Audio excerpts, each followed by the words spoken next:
Hello and welcome to this short introduction. I just got my brand new logic analyzer from Saleae. It's the Logic Pro 8 in red, and let's crack this guy open and see what's inside. This bag is pretty good actually. It protects the logic analyzer and all of its cables, and yeah, it turns out to be pretty handy.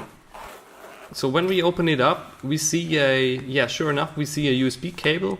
It's actually a USB 3 cable and it's type B micro, I guess is the name for it. So it's pretty long, so you can use it on your bench without having your notebook right next to it. And this is actually the main device, and it's pretty small. It's surprisingly small. And also it's a bit heavy. It feels very rugged, very well engineered, and it's some kind of aluminum alloy thing, I don't know, and it's pretty rugged. I'm not afraid to put this on a workbench next to some tools, or I don't know, it doesn't seem to break very easily.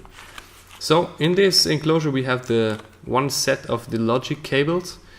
These are looking good. So this is the other one. They are color coded actually, so you can see in the software which cable is which channel. It's pretty good. And you get a bag of little clips which actually snap onto the logic cables. They also put one bag of spare clips in this box here, so in case you break one or lose one, you get some spare parts. So this bag actually is pretty good. You know, you get all your stuff organized. The quality is good. It feels good, and everything is safe in place. Alright, so let's put this bag aside for a while and take a closer look at one of the cables. They seem to be in a pretty decent quality. I mean, it feels pretty good. They are flexible, so you can use it pretty easy. And the thing I like is that they heat shrunk all the ends and put a female connector in it, so you can plug it into your breadboard. But there's one downside. I mean, the connector has no protection on it, so they don't prevent you from plugging it in the wrong direction.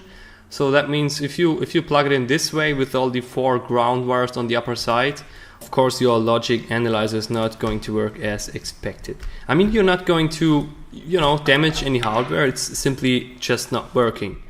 So that's it from the hardware side. Let's put together a simple Arduino thing which prints out some Hello World stuff to the serial port and see how this looks like in the software. To do so, we create a new project, select our Arduino Nano clone as target, and set up some basic code into a main.c++ file. With our micro plugged in, we hit Command Option B to start the compiling process and check if we have any errors. I guess not, because this code is very simple. After that, we can hit Control Command U to upload the files to our Nano, and then open up the serial monitor to check whether the output is coming or not. Since our serial data is looking fine, we simply have to connect USB and the logic cable into the analyzer, take one random ground wire and plug it into a ground pin of the Nano, and the channel 1 pin or channel 1 wire to the transmit pin of the serial output.